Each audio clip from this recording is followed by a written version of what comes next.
Hey UConn Nation, it's KK Arnold here. If you're looking for the latest UConn women's basketball content, go subscribe to Listen Up to Phil and Ryan. Go Huskies! Thank you, KK. Well, Ryan, a bittersweet day. And I know you had the game recap covered for me. I appreciate that. Let's go ahead and sweep some stuff up that's been under the rug, actually, for not even just a little over 24 hours, I guess. We do apologize to everyone. We really, really, really do apologize to everyone. We never made game predictions on the last check in, like always.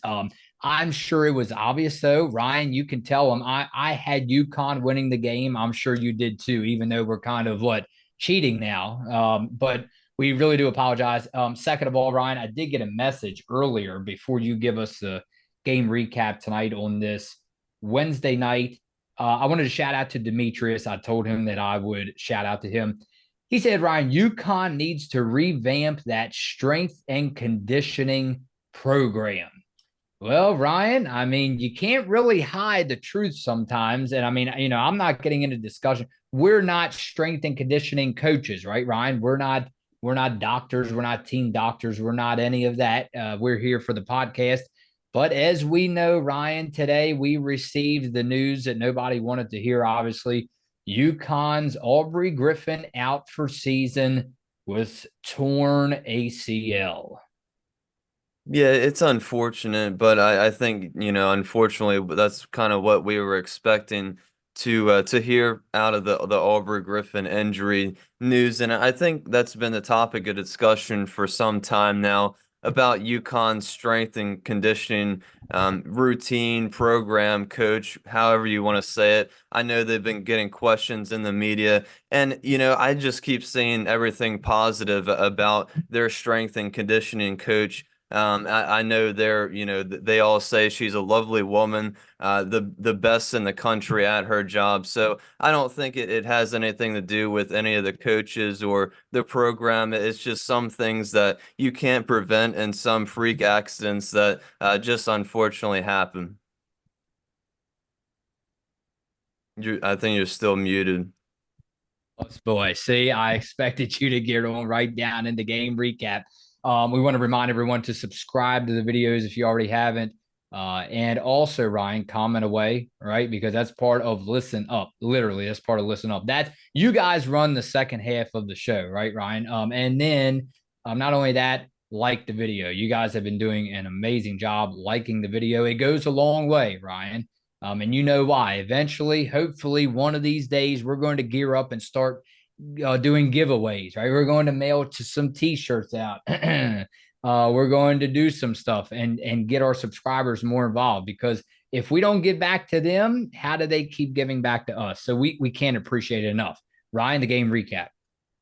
Yeah, I don't think I've been this excited to do a game recap so far this year. Unbelievable game from UConn. Couldn't wait to get the game recap. KK Arnold got UConn on the board just 8 seconds into the game. And the next possession, she had a wide open lane to the basket. Nika Mule missed her first 3-point attempt, but after that, she knocked down two in a row. UConn went on a 10-0 run to start the game. Providence had 4 turnovers in just the first 2.5 minutes.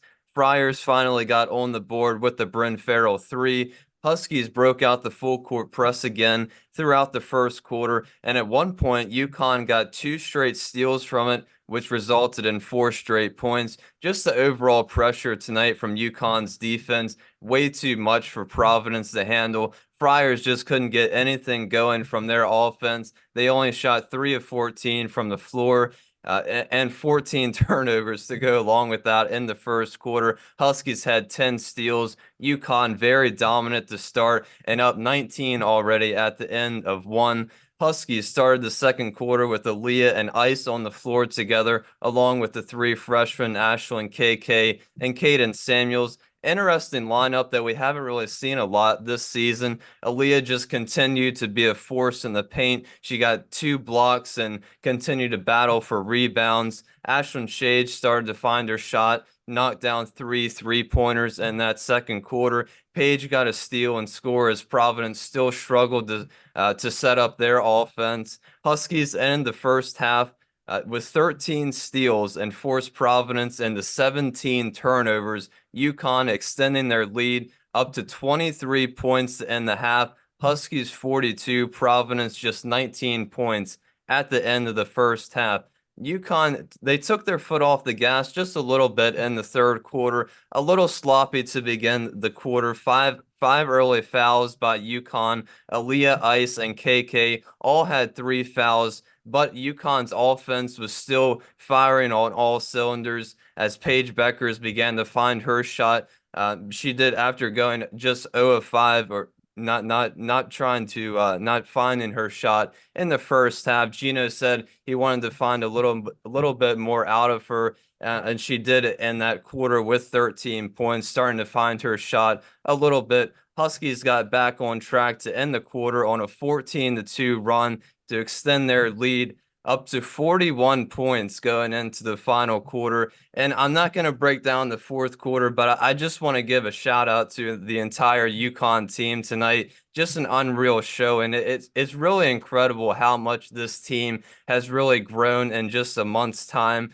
Despite continuing to lose more players to injury, all five starters scored double-digit points again tonight. Ashlyn led the team with 17. Nika Mule, 10 points, 13 assists. Paige had 13 and 9 rebounds. KK Arnold, 16 with 8 steals in the game. Ice Brady continuing to get better and better every game. 7 points from her tonight. And Ines Amari pretty much played the whole entire fourth quarter and had their best showings of the season as well. Amari had 2 really nice shots from inside the paint, and Ines was just out there hustling, getting steals, driving the ball. She had 6 points herself. And again, just an unbelievable performance tonight from the whole UConn Huskies team.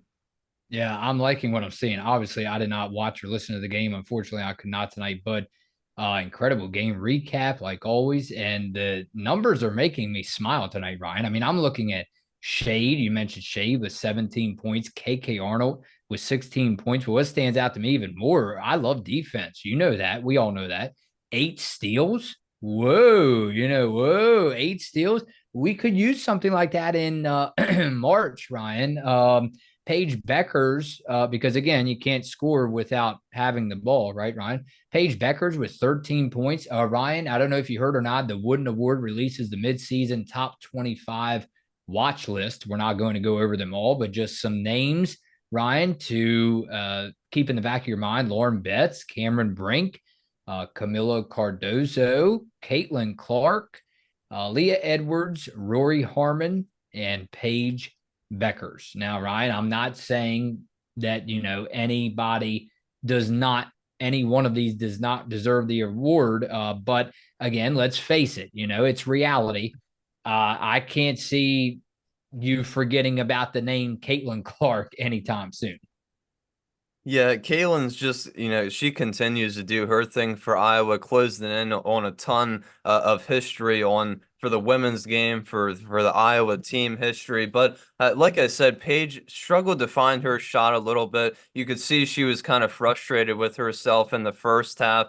And Gino, you could see Gino at the end of the first half giving her a little bit of a coaching moment, and she came back out and, like I said, really started to find her shot a little bit in the third quarter, which was good to see. Gino said that they were going to try to get her going a little bit, which she did. She made a couple baskets there in the third quarter. And Aaliyah Edwards, of course, another great game from her from inside. Got into a little bit of a foul trouble in the third quarter. Ice Brady came in, picked up her third foul, but like I said, Ice Brady, really solid game again from her tonight as she just continues to get better and better each and every time she steps out onto the court. All right, let's go ahead and head on over into comments on this Wednesday night, Ryan. We will go over to, how about Paul? Paul goes, many of us may not be able to watch the game due to a strong rain and wind storm. There may be power outages. I hate to go weather on you, Ryan, and talk about the weather, but yeah, I told you the other day, well, the rain that just moved out of here, down here in Maryland, if it was colder, it's hard to tell how much snow that would have been. Yeah, I'm glad it definitely wasn't colder because I don't want to see I definitely don't want to see that much snow. That's for sure. But yeah, hopefully I did a good game recap then Yeah. for some of you guys who maybe didn't get to see the game. But yeah, we just had a ton of rain the other day and wind, and I guess it moved all up north a little bit. So hopefully I did some of you justice with the game recap if you didn't get to see the game tonight. Michael Lawson, Providence may try to pack the paint offensively and defensively, but speed and passing will prevail. UConn 79, Providence 61. Ryan, he wasn't too far off. UConn may get off to a slow start to set and run their offense. This is when Page needs to touch the ball. Page 20 points, Shade 18 points. Ice may shoot some threes.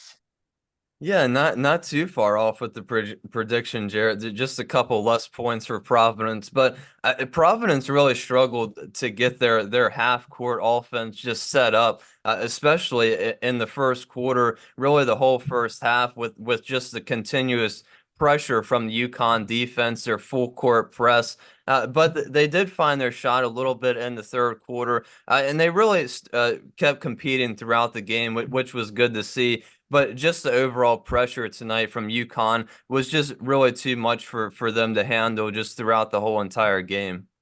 All right. And how about, I love this username, Ryan. Look at this. They buy them for the gum. This sometimes it's the most random stuff, Ryan, that you have to smile at, right? They buy them for the gum. Ryan, you guys never talk about the one big problem with this team rebounding. Yeah, and I know we talked about it a lot last year, and I try not to talk about it for every game recap or every last check-in this year, but it really hasn't been a huge problem because I think as we go into the Big East play, there's not a lot of teams that have a lot of size, but I think as UConn, earlier in the season when they played the top tier teams in the top five and the top 10. That's really when we saw the gaping problem about the rebound. And I say throughout the Big East, so far, it hasn't really been a huge problem for UConn, but I do kind of worry, especially against Notre Dame and South Carolina, that it will possibly be a problem again. But I do hope with Ice Brady continuing to improve, and of course, Aaliyah Edwards doing her thing inside. And I think just overall, the team having more hustle, having more energy throughout the game. I hope they do improve a little bit on the rebounding category as a whole team, and hopefully they can compete, even though they have a smaller lineup with some of the bigger, tougher top tier opponents that they face later in the season. Violet for excuse me, not B, PB. They go, no predictions. I was waiting. Yeah, again, we really do apologize because Ryan and I were onto something sweet and special, right, Ryan? I mean, we were not far off on any of those, especially me for a couple of them last check-ins as far as the score goes. So we really do apologize. Ryan, you have to start reminding me. I know you already do enough work, right? It's just like you already do enough just calling me in the morning to make sure I'm out of bed. Like, come on, Phil, it's time to get up. So now the next thing Ryan has to add to his list, remind Phil for score predictions on the last check-ins, right? And now I can see you now just rolling your eyes, even though I'm looking at the comments. Let's go over to one more. Tom Maxwell. He goes, any info on Caroline? Just a comment. Leah Edwards rather played with face shield. Why can't Ducharme use a helmet of some type? Just saying. Hate to see a good player like her on the sideline. I mean, Ryan, I'll keep it short. I'm as much as I love all sports. I am a true believer that there's only one thing that comes before that as importance as far as winning and games. One thing that comes at the top of the list, and that's your mental health and your physical health. Take care of yourself before you worry about anything else. Yeah, the Caroline situation's really unfortunate. And like I told you today, I haven't seen any news on Caroline in about 2 weeks, but it really is unfortunate that she can't even travel with the team or be with the team, especially on the bench, on the sideline during these games. But yeah, I mean, with the face mask point, I guess it's a good point, but I'm not sure if it quite does the same thing for Caroline to deal with her head and neck injuries. Not really sure what the specific cause for her head and neck injuries are, but hopefully at some point we'll see another update, and hopefully, obviously, at some point she can get back on the court this season for UConn. Yeah, I shouldn't say take care of yourself before you worry about anything. I should say, Ryan, take care of yourself and then try to achieve everything else, right? Ryan, David Lott goes, how many minutes is Ashlyn Shade playing? Seems like she is on the court all the time. Oh, Ryan, I mean, I don't have a problem with it as long as she's staying healthy and producing. Yeah, like I said, she played 39 out of the 40 minutes against Georgetown, and tonight I'm just looking here. She played another 33 minutes, so I think she can kind of take on, like I said before, the kind of the Iron Man role of this team alongside Nika Mule. Of course, I think Nika is always going to lead the team in minutes, just for her being kind of the emotional, energizing leader for the team, but. Ashlyn Shade, I mean, with her being a freshman, the same goes for KK. Both of those players can play 30 plus minutes a night if Gino really needs them to, and probably play the whole game with just how much energy and enthusiasm that those two play with. Oh, a shout out again to a great Providence team, although they came up well short. Ryan, final score 85-41. Today, the Huskies moved to 13-3, and Providence falls to 8-9. Ryan, I will see you late, either very late tomorrow night. And don't forget the game predictions. That's what happens when you go in at midnight or 1 o'clock in the morning. Your mind just slips, right? Or I will see you early Friday morning for last check in. Phil and Ryle, and listen up.